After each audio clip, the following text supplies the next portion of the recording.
الرجیم بسم اللہ الرحمن الرحیم الحمدللہ رب العالمین صلی اللہ علی محمد وآلہ اجمعین واللعنۃ الدائمۃ علی اعداء محمد وآل محمد اما بعد وفقنا اللہ وإیاکم للعلم والعمل الصالحین انشاءاللہ تعالی۔ ایک مرتبہ درود سے آغاز کریں گے۔ اللہم صلی علی محمد وآل محمد۔ مرحوم سید قزوینی علیہ رحمہ کی کتاب ہے المہدی من المہد الی الظہور، اس میں ہم پہنچے ہیں فصل سادس عشر پہ، اور یہ صفحہ نمبر 374 ہے پی ڈی ایف کے اعتبار سے، اور عنوان بحث ہے علائم ظہور ہی، کہ امام زمانہ علیہ السلام کے ظہور کی علامات۔ تو یہ بحث جو ہے وہ شروع ہوتی ہے علامات سے، کہ ظہور سے پہلے جو ہے وہ کون کون سی علامات سرزد ہوں گی۔ مصنف نے یہاں پہ کہا ہے کہ جتنی بھی احادیث کی کتابیں ہیں اس کا جب مطالعہ کیا جائے اور ساری علامات کو نوٹ کیا جائے تو اس کی 3 کیٹیگری جو ہے وہ ہمارے پاس بنتی ہیں، یعنی ظہور کی علامات کی 3 قسمیں ہمارے پاس۔ پہلی قسم کو جو مصنف نے نام دیا ہے العلائم العامہ، کہ عمومی علامات، اور اس سے مصنف کی مراد یہ ہے کہ یہ ضروری نہیں ہے کہ علامات اسی سال میں جو ہے وہ پیدا ہوں کہ جس سال ظہور ہونا ہو امام کا، بلکہ یہ امام کے ظہور سے 10 سال پہلے یہ علامات جو ہے وہ پیدا ہو جائیں گی۔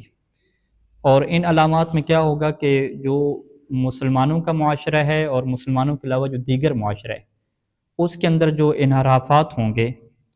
اور جو ان کی بے دینی ہوگی، اس حوالے سے جو ہے وہ اس میں بیان کیا گیا ہے کہ اسلامی معاشرے کے کیا حالات ہوں گے، دیگر معاشرے کے کیا حالات ہوں گے، برائیاں کس طرح سے پھیل جائیں گی۔ تو یہ جو ہے وہ ایک علامات ہیں۔ تو یہ علامات مصنف کہتے ہیں کہ قبل ظہور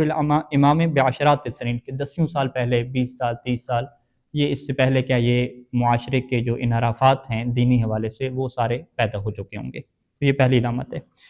دوسری پھر مصنف نے علامت کی قسم یہ کی ہے کہ دوسری علامات کی قسم وہ ہے کہ جو امام زمانہ کے ظہور جس سال ہونا ہوگا اسی سال پیدا ہوں گی، یا اس سال سے 1 سال قبل پیدا ہوں گی۔ اور یہاں پہ نہیں، یہ تیسری قسم ہے۔ دوسری قسم جو مصنف نے پیدا کی ہے کہ اس میں کہا کہ یہ بھی جو ہے وہ اس سال نہیں ہوں گی، یا اس سال سے 1 سال پہلے نہیں ہوں گی، بلکہ یہ کچھ سال جو ہے وہ پہلے ہوں گی، لیکن وہ سال بھی کیا ہے زیادہ بنتے ہیں۔ اس میں ہم یہ نہیں کہہ سکتے کہ جو ہے وہ 5 سال ہیں، 6 سال ہیں، 10 سال ہیں، یعنی یہ بھی بہت زیادہ سال پہلے ہے۔ کم از کم اس سال یا اس سے 1 سال پہلے کی یہ علامات نہیں ہیں دوسری۔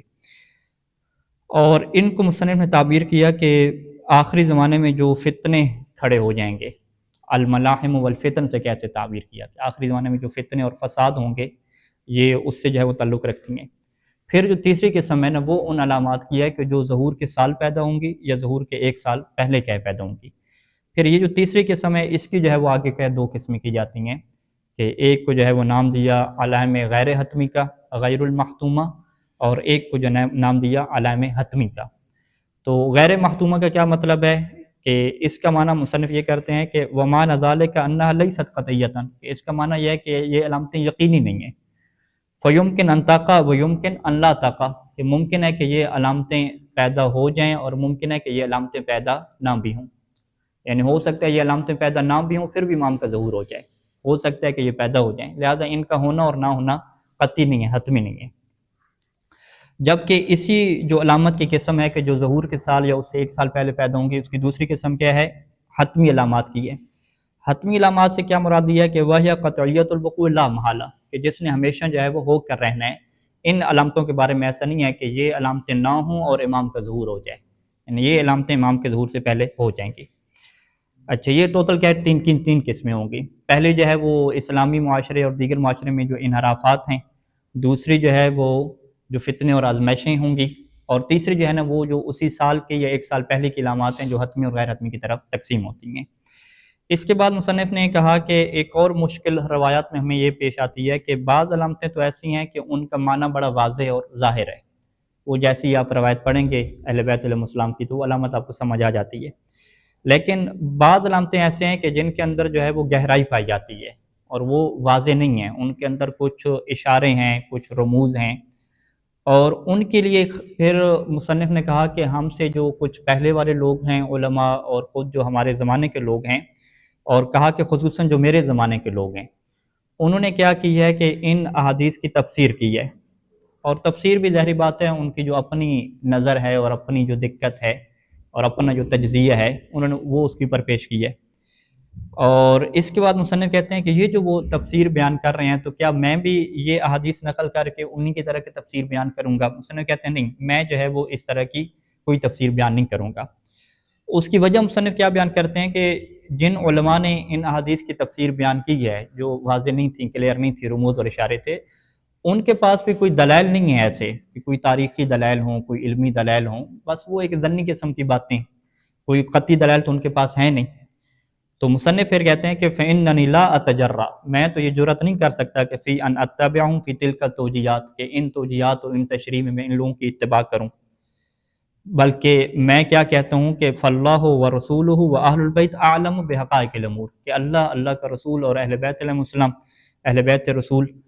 یہ زیادہ بہتر جانتے ہیں کہ کیا حقیقت ہے، ہم تو جو ہے وہ فقط اس کا ایک اندازی لگا سکتے ہیں کہ اس سے یہ مراد ہوگی۔ مثال کے طور پہ مصنف نے ایک مثال ہمیں دی ہے کہ شیخ مفید علیہ الرحمٰن نے اپنی کتاب الارشاد میں ان علامات میں سے مثال کے طور پہ ایک علامت یوں کر کے نقل کی کہ وَنُزُولِ الطُّرُقِ الْجَزِيرَةَ وَنُزُولِ الرُّومِ الرَّمْلَةَ، کہ امام کے ظہور سے پہلے جو ترکی ہیں وہ جزیرہ کے اوپر آ جائیں گے اور جو روم والے ہیں وہ رملہ کے اوپر آ جائیں گے۔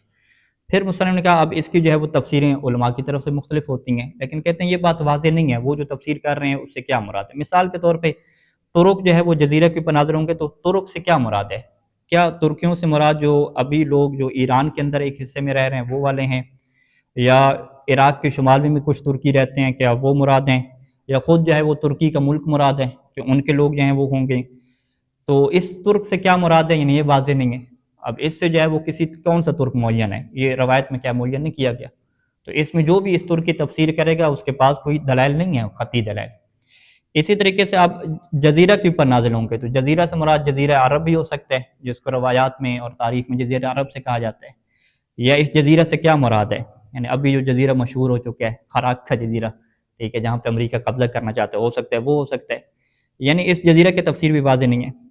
اچھا، اسی طریقے سے جو روم کا لفظ استعمال ہوا، اس روم سے کیا کیا مراد ہے؟ مثلا کہ روم سے مراد تو ظاہری بات ہے آج کل کا جو یورپ کا جو علاقہ ہے وہ سارے کا سارا روم کہلاتا ہے۔ تو اب یورپ کے علاقے میں بھی کیا ہے، بہت سارے بر صغیر بن چکے ہیں، بر صغیر ہیں، بہت سارے حصے ہیں وہاں پہ، تو وہاں پہ کون سے جو ہے وہ مراد ہیں یورپی لوگ کہ جو کدھر آ جائیں گے جی، رملہ کی زمین پہ اوپر آ جائیں گے۔ اور پھر کہا کہ اس رملہ سے جو ہے وہ کیا مراد ہے، ٹھیک ہے، یہ بھی واضح نہیں ہے۔ یعنی روم کی تفسیریں ممکن ہے کہ کچھ لوگ کہیں کہ اس سے مراد جو ہے وہ اسرائیل بھی ہو سکتا ہے، ممکن ہے اس سے مراد امریکہ بھی ہو سکتا ہے، لیکن پھر رملہ سے کیا مراد ہے کہ ریت والی زمینیں، کیا اس سے مراد عراق ہے، ایران ہے؟ کہتے ہیں یہ ساری چیزیں ہیں جو ہمارے لیے کیا ہے واضح نہیں ہیں۔ اسی طریقے مصنف نے کہا کہ جو روایات میں مغرب کے لفظ موجود ہے، مشرق کا لفظ موجود ہے، اس کی آپ کیا حد بندی کریں گے، کیا تحدید کریں گے؟ تو یہ ساری چیزیں ایسی ہیں کہ جو واضح نہیں ہیں۔ اسی طریقے سے ایک اور مثال دی کہ جی امام سے پہلے بنو فلاں کی حکومت ہوگی، تو بنو فلاں میں ایک بندے کا جو ہے نام لکھا گیا، اب اس سے مراد جو ہے وہ کون سا بندہ ہے؟ اور اسی طریقے سے بنو عباس مثلا لفظ ہوا، بنو عباس سے مراد کیا ہیں؟ کیا وہ عباسیوں کی حکومت ہے کہ جو گزر چکی ہے، یا کوئی اور کوئی حکومت آنے والی ہے کہ جن کا جو شجرہ ہے وہ عباسی خاندان سے ملتا ہوگا؟ تو اس طریقے سے مصنف نے کہا کہ بہت ساری چیزیں ایسی ہیں کہ جس میں ہم کوئی یقینی بات جو ہے وہ نہیں کر سکتے کہ ہم باقاعدہ تفسیر کریں کہ اس حکومت بنو عباس کا جو ذکر ہوا اس سے فلاں حکومت مراد ہوگی، رملہ سے فلاں مراد ہے، ترک سے فلاں مراد ہے، روم سے فلاں لوگ مراد ہیں۔ تو یہ جو ہے مرادوں کو واضح کرنا یہ ہمارے لیے جو ہے وہ بس کی کام نہیں ہے، لہٰذا ہم اس کو ایسے ہی بیان کر دیں گے۔ اور پھر مصنف کہتے ہیں کہ زمانہ جو ہے وہ ثابت کرے گا، مستقبل جو ہے وہ ثابت کرے گا کہ ان کلمات کی تفسیر سے کیا مراد تھی اور ان کی تطبیق جو ہے وہ کیسے ہو رہی ہے۔ تو لہٰذا ہم اس کو جو ہے وہ زمانے کے اوپر چھوڑتے ہیں، مستقبل کے اوپر چھوڑتے ہیں کہ وہ خود ثابت کر دے گا کہ ان سے کیا مراد تھی اور کون سے لوگ مراد تھے۔ اس کے بعد مصنف کہتے ہیں کہ ہم شروع کرتے ہیں سب سے پہلے جو عمومی علامات ہیں کہ جو انحرافات والا معاشرے میں پیدا ہوں گے، تو مصنف کہتے ہیں اس کے لیے بہت زیادہ روایات ہیں ہمارے پاس، اور مصنف نے یہاں پہ شیخ صدوق الرحمٰن نے جو کتاب میں کمال الدین میں جو ایک روایت نقل کی ہے امیر المومنین علیہ السلام سے، اسی روایت کو جو ہے وہ نقل کیا ہے، اور وہ جو روایت ہے وہ امیر المومنین علیہ السلام کا خطبہ ہے، کہ جس میں امیر المومنین علیہ السلام نے جب یہ خطبہ دیا اور اعلان کیا کہ سلونی ایھا الناس قبل ان تفقدونی، کہ اے لوگوں مجھ سے پوچھ لو قبل اس کے کہ تم مجھے کھو دو اور میں تمہارے درمیان نہ رہوں، اور یہ انہوں نے 3 دفعہ جو ہے یہ جملہ دہرایا۔ اب لوگوں کے مختلف سوال شروع ہوئے، اس میں سے سعصع بن سوحان جو ہے امام کا صحابی ہے، وہ جو ہے وہ کھڑا ہوتا ہے اور اس نے جو ہے وہ امام سے سوال کیا کہ متى یخرج الدجال، یہ دجال کا ذکر ہوتا ہے تو یہ کب جو ہے وہ خارج ہوگا، کب نکلے گا؟ تو امام نے فرمایا کہ اقعد، بیٹھ جاؤ، فقد سمع اللہ کلامک، کہ اللہ نے تمہارا کلام سن لیا ہے اور اللہ کو پتہ ہے کہ تمہارا کیا ارادہ ہے اور تم کس بات کو جو ہے وہ جاننا چاہتے ہو۔ سعصع بن سوحان امام کے قریبی جو ہے وہ صحابیوں میں شمار ہوتے ہیں، صاحب اسرار اور رموز رکھنے والے ہیں۔ تو پھر امام نے جو ہے وہ دجال کے خروج کے لیے کچھ جو ہے وہ علامات جو ہیں وہ ذکر کی، ولیکن لذالک علامات وہیہات، کہ اس کے لیے کچھ علامات ہیں، کچھ حالات ہیں، کہ کچھ حالات ایک دوسرے کے تابع ہوں گے، اور یہ تابع ایسے ہوتے ہیں کہ النال بالنال، جیسے انسان قدم اٹھاتا ہے ایک قدم کے بعد دوسرا، دوسرے کے بعد تیسرا۔ اور پھر امام نے فرمایا کہ یہ جو علامات ہیں اگر تم چاہتے ہو تو یہ میں جو ہے وہ تمہارے لیے بیان کر سکتا ہوں۔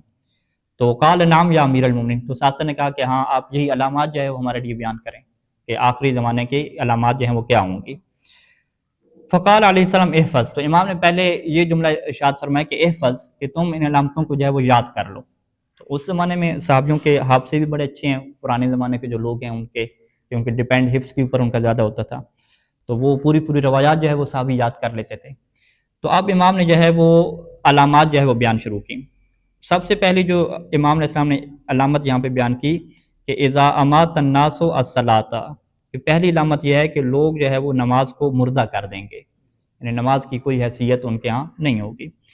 دوسری علامت یہ بیان فرمائی کہ وَأَضَاعُوا الْأَمَانَةَ، کہ امانت کو جو ہے وہ ضائع کرنے والے ہوں گے۔ ٹھیک ہے، اب ظاہری امانت تو یہی ہے کہ جو امانت کسی کو دی جاتی ہے، رکھوائی جاتی ہے، تو وہ اس میں کیا کرپشن کر جاتے ہیں۔ اور تیسری علامت کیا ہے کہ وَاسْتَحَلُّوا الْكِذْبَ، کہ جھوٹ جو ہے وہ حلال سمجھیں گے، جھوٹ کی تو کوئی حیثیت ہی نہیں ہوگی۔ اور جھوٹ کے متعلق جو ہے وہ فقہی طور پہ جو ہماری بحث ہوتی ہے کہ مذاق کے اندر جھوٹ بولنا یہ بھی حرام ہے، بچوں سے جو ہے وہ جھوٹ بولنا یہ بھی حرام ہے۔ یعنی خدا سماحت الشیخ بشیر نجفی دامہ عزو کو زندگی عطا فرمائے، جب وہ نصیحت کرتے ہیں زائرین کو تو ان کا یہ جملہ ہوتا ہے کہ آج کل جھوٹ کو ہم نے حلال سمجھ لیا، کہ ہم بچوں سے باقاعدہ جھوٹ بولتے ہیں، بچے کو کہتے ہیں کہ جی میں آپ کے لیے جو ہے وہ کھلونا لے کر آؤں گا، فلاں گاڑی لے کر آؤں گا، اور تاکہ وہ گھر سے جانے دے، جان چھوٹے اس سے۔ تو یہ جان چھڑانے کے لیے بچے سے عام طور پہ جھوٹ بولے جا رہے ہیں، کہتے ہیں کہ بچے سے جھوٹ بولیں وہ بھی حرام ہے۔ تو چھوٹے بچوں سے جھوٹ کو کیا گناہ ہی نہیں سمجھا جا رہا، کوئی کہ ہم جھوٹ بول رہے ہیں، اس میں کیا کوئی گناہ کی بات ہی نہیں ہے۔ اسی طریقے سے اگر ہم اس چیز کو ایڈ کریں تو مذاق میں جو ہے وہ جھوٹ بولنا تو عام چل گیا ہے، حتیٰ کہ ہم نے اپنے معاشرے میں جو دیندار معاشرہ ہے اس میں بھی دیکھا ہے کہ ایک مومن بھائی کو پریشان کرنے کی خاطر جو ہے وہ جھوٹ بول دیا، ٹھیک ہے، اس کا موبائل اٹھا لیا، کہا کہ دیکھو جی آپ کا موبائل تو گم ہو گیا، ٹھیک ہے، یا اسی طریقے سے اسے کہا کہ بھئی آپ کو جو ہے وہ فلاں بندہ اس طرح سے کہہ رہا تھا تاکہ اسے پریشان کریں، پھر بعد میں کہنے نہیں قبلہ صاحب ہم تو مذاق کر رہے تھے، یعنی ٹوٹل جھوٹ بولا۔ جھوٹ بولنا کیا حرام ہے۔ تو یہاں پہ پھر امیر الاسلام کا کیا جملہ ہے کہ آخری زمانے میں جھوٹ کو حلال سمجھ لیا جائے گا، بالکل حلال، جیسے مزاح جو ہے نا، مومن کے ساتھ مزاح کرنا اگر حد کے اندر ہو، احترام کے اندر ہو، وہ حلال کام ہے، تو جھوٹ کو بھی اسی حلال کی طرح ہی سمجھا جائے گا۔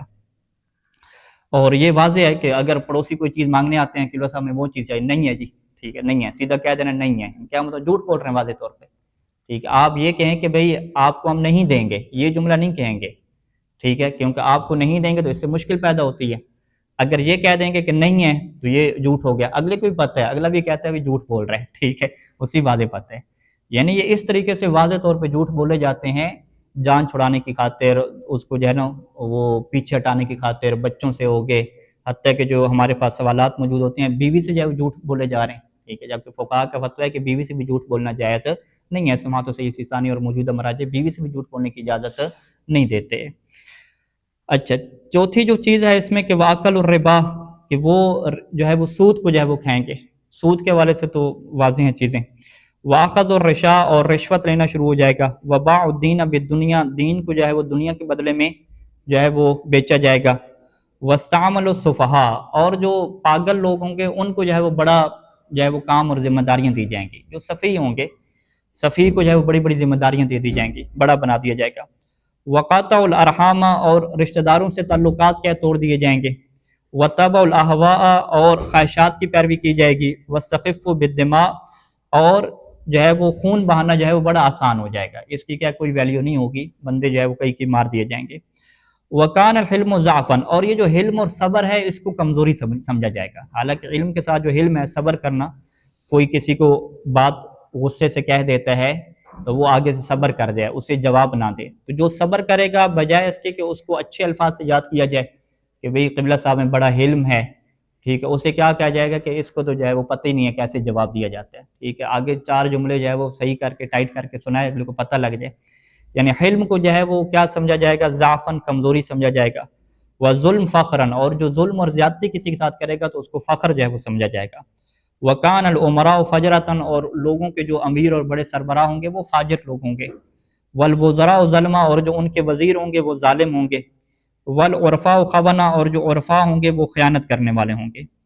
یہاں پہ جو لفظ عرفاء ہے اس کی جو ہے وہ مصنف نے تفسیر کیا ہے کہ اس سے مراد جو ہے وہ پولیس والے ہیں، الشرطۃ والجواسیس، کہ پولیس والے ہو گئے اور وہ افراد کے جو معاشرے کا امن قائم کرنے کے لیے ہوتے ہیں، جن کو اس زمانے میں عرفاء کہا جاتا تھا، کہ ان کو ساری پتہ ہوتی ہے کہ کہاں پہ کرپشن ہو رہی ہے، کہاں پہ جو ہے وہ چرس بیچی جا رہی ہے، کہاں پہ نظام غیر قانونی، کہاں پہ لوگ بیٹھے ہوئے ہیں، ٹھیک ہے، سارا پتہ ہوتا ہے نا ان لوگوں کو، ٹھیک ہے، تو یہ لوگ کیا ہوں گے، خیانت کرنے والے اصل یہی لوگ ہو جائیں گے۔ والقراء فاسقہ، اور جو قرآن کے قاری ہوں گے یہ فاسق ہوں گے۔ اب قراء کی مصنف نے کیا ہے، عمومی تفسیر کی ہے کہ قراء میں قرآن کے قاری بھی ہو سکتے ہیں، اور اسی کے اندر خطباء کو بھی ڈال دیا مصنف نے کہ قراء یعنی جو بھی پڑھنے والے، فضائل اہل بیت پڑھنے والی بھی آگے ہے، اور قرآن مجید پڑھنے والے، کہ یہ سارے کے سارے جو عمومی لفظ کے مطابق فاسق ہو جائیں گے۔ وظاہرت شہادات الزور، اور جو زور کی گواہیاں ہیں، زور یعنی جو جھوٹی گواہیاں ہیں وہ ظاہر ہو جائیں گی۔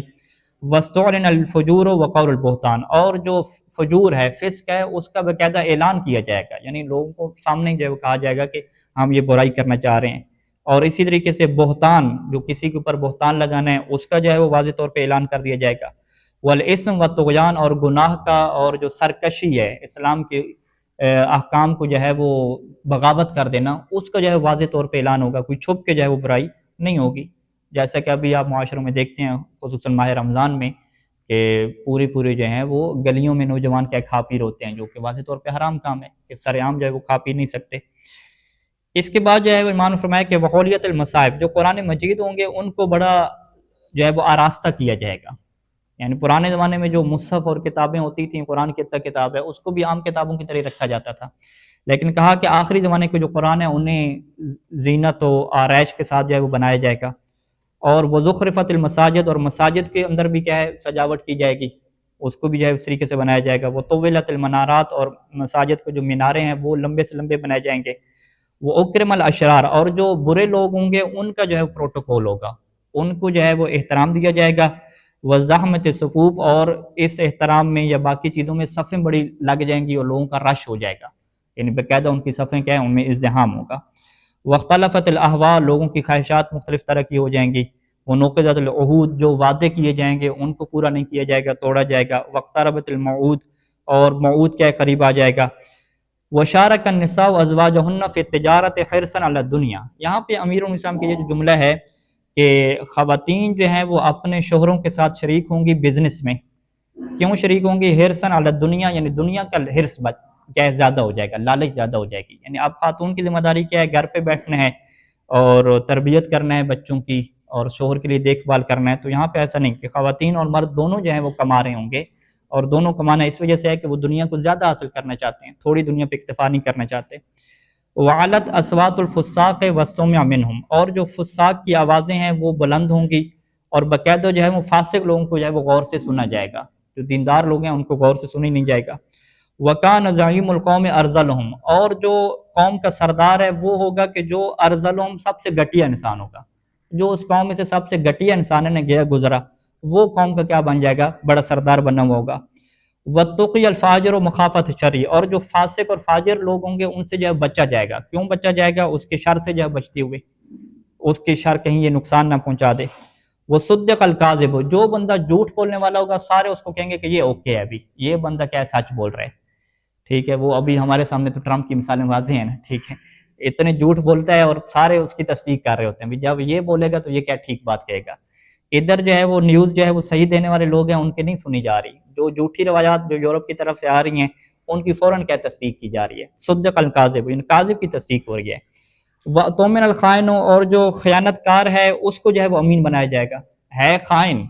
خیانت کار ہے، اس کو کہے گا کہ آپ یہ چیز سنبھالو اور آپ قوم کی کیا دیکھ بھال کرو۔ وَتُخْلَتِ الْقِيَانُ وَالْمَعَازِفُ، اور قیان یعنی جو گانے گانے والی لونڈیاں ہیں اور جو معازف ہیں آلات لہو و لعب، ان کو جو ہے وہ لے لیا جائے گا۔ اور یہاں پہ مصنف نے اس کی تشریح کی ہے کہ پوری دنیا میں جو ہے وہ جو گانے بجانے والی خواتین ہیں اور جو ان کی آوازیں ہیں، کہتے ہیں یہ ہر جگہ پہ جو ہے وہ چل رہی ہیں۔ پھر مصنف کا حتیٰ کہ جو صحرا ہیں، صحراؤں میں بھی یہ آوازیں اس طریقے سے ہیں کہ جو ٹریول کر کے جاتے ہیں ٹرکوں والے سامان لے کر، انہوں نے کیا ہے فل گانے لگائے ہوتے ہیں کہ صحراؤں میں بھی جو ہے یہ خواتین کے جو گانے گانے والوں کی آوازیں ہیں وہ گونج رہی ہیں۔ پھر کہا کہ آسمانوں میں کیا ہے ان کی آوازیں گونج رہی ہیں، جو ابھی جہاز کے سفر ہو رہے ہیں وہاں پر بھی کیا پہنچ چکی ہیں۔ تو یہ جو مولا کا کلام ہے کہ آخری زمانے میں یہ بالکل پھیل جائیں گی، گانے گانے والیاں اور جو گانے کی آوازیں ہیں یہ ہر جگہ پہ کیا بلند ہوں گی۔ تو اس کی مصنف نے کیا یہ تعبیر کی ہے۔ وَلَعْنَ آخِرُ هَذِهِ الْأُمَّةِ أَوَّلَهَا، اور ایک نشانی یہ بیان کی کہ اس امت کے جو بعد والے ہوں گے وہ پہلے والوں پہ لعنت کریں گے، ٹھیک ہے، وہ کہ پہلے والوں نے ہمارا جو ہے وہ کرپشن کی ہے، یہ نہیں کیا، بعد والے پہلے والے پہ لعنت کر رہے ہوں گے۔ وَرَكَّبَتْ ذَوَاتُ الْفُرُوجِ السُّرُوجَ، اور جو خواتین ہیں وہ سروج کا مطلب کیا ہوتا ہے، وہ جو گھوڑے کی زین ہوتی ہے اسے کہتے ہیں، کہ اس کے اوپر کیا سوار ہوں گی۔ تو مصنف نے اس کی تشریح یہ کی ہے کہ خواتین جو ہیں وہ گھوڑے کی زین کے اوپر جب سوار ہوتی ہیں تو ان کی جو حالت ہوتی ہے وہ شہوت انگیزی کی طرف لے کر جاتی ہے۔ تو اس تفسیر مصنف نے جو ہے وہ موٹر سائیکل کو اور جو سائیکل ہے اس کو بھی کیا شامل کر دیا ہے کہ موٹر سائیکل کی سواری کرنا اور سائیکل کی سواری کرنا یہ کیا خواتین کا شیوا بن جائے گا۔ جب تم سمجھ کیا جب گاڑی میں خاتون بیٹھتی ہے تو وہ اس والے سے محفوظ ہے کہ اس کی جو ہے وہ جسم کی ایسی چیز جو ہے وہ سامنے نہیں آتی کہ جس کی وجہ سے آپ کہیں کہ معاشرے میں کیا ایک شہوت کو اور برائی کو کیا عروج دیا جا رہا ہے۔ ہاں، یہ جو سائیکل کی سواری ہے، موٹر سائیکل کی سواری ایسی ہے کہ جیسے مولا نے کہا تھا کہ گھوڑوں کی زینوں کے اوپر جو ہے وہ ذوات الفروج وہ جو ہے وہ ظاہر ہو جائیں گی اور اپنا جو جسم کی نمائش ہے اس کے اوپر بیٹھ کے کریں گی۔ تو یہ اسی میں کیا شامل ہے کہ موٹر سائیکل اور جو سائیکل وغیرہ ہے اس جیسی جو سواریاں ہیں وہ اس کو کیا ہو جائیں گی، شامل ہو جائیں گی۔ یعنی مصنف اب خود بھی تشریح کرنے لگ گئے ہیں ایسے ایسا، ٹھیک ہے، پہلے کہہ رہے تھے کہ ہم تشریح نہیں کریں گے، اب یہ تشریح کر رہے ہیں۔ بہرحال یہ مصنف صاحب یہ ظاہری الفاظ ہیں، اور اس کے بعد جو ہے وہ آخری لفظ اس کو پڑھ کے ہم ختم کرتے ہیں، پھر روایت کا حصہ بلکہ نہیں تھوڑا سا رہ گیا مکمل کر دیتے ہیں۔ وَتَشَبُّ النِّسَاءِ بِالرِّجَالِ وَالرِّجَالِ بِالنِّسَاءِ، کہ خواتین جو ہیں وہ مردوں کے مشابہ ہو جائیں گی، مرد جو ہے وہ خواتین کے مشابہ ہو جائیں گے۔ یہاں پہ جو مصنف نے جو ہے نا وہ لباس اور فیشن کے اوپر کیا ہے ہٹ کیا ہے، اور مردوں کے مطابق یہ کہا ہے کہ ان کا بھی جو ہے یہ نظام بن گیا کہ تنگ جو ہے وہ قسم کے لباس پہننا شروع ہو گئے ہیں، اور باقاعدہ مصنف نے کہا ہے کہ جو آبرو ہیں جو یہ والے ہیں ان کو جو ہے باقاعدہ بنایا جا رہا ہے، اور چہرے کو جو ہے نا وہ نرم و نازک بنانے کے لیے جو ہے وہ سسٹم جو ہے وہ لگوایا جا رہا ہے تاکہ جو ہے وہ ان کا چہرہ نرم و نازک شمار ہو اور لوگ دیگر جو جوان ہیں وہ اٹریکٹ ہوں۔ مثلا نے کہا یہ خواتین والی چیزیں تھیں جو مردوں نے کیا ہے ہمارے زمانے میں اپنانا شروع کر دی ہیں۔ پھر خواتین کے اوپر تنقید کرتے ہوئے یہ کہا کہ خواتین نے بھی جو ہے وہ چھوٹے بال اور پینٹ شرٹ وغیرہ اور باقی چیزیں اپنانا شروع کر دی ہیں، اور اسی طریقے سے وہ کام معاشرے میں کہ جو مرد کیا کرتے تھے یہ خواتین جو ہے وہ کرنے لگ گئی ہیں، انتظامی خصوصاً جو امور ہیں۔ تو یہ جو ہے وہ مشابہت ہو گئی ہے، یعنی مرد اور خاتون کا بھی فرق جو ہے وہ ختم کر دیا گیا ہے۔ مرد جو ہے وہ خواتین کی طرح کی چیزیں کر رہے ہیں، فیشن ظاہری طور پہ کام، اور خواتین کیا مردوں والے کر رہی ہیں۔ وَشَهَدَ شَاهِدٌ مِّن غَيْرِ أَن يُسْتَشْهَدَ، اور گواہ دینے والا آ جائے گا اور اس سے گواہی نہیں مانگی جائے گی، اور دوسرا پھر گواہ دے دے گا قضاء للزمام بغیر حق کے عرفہ، یعنی وہ اپنے دوست کو اور اپنی ذمہ داری کو ادا کرنے کے لیے خود ہی گواہ دینے پہنچ جائے گا۔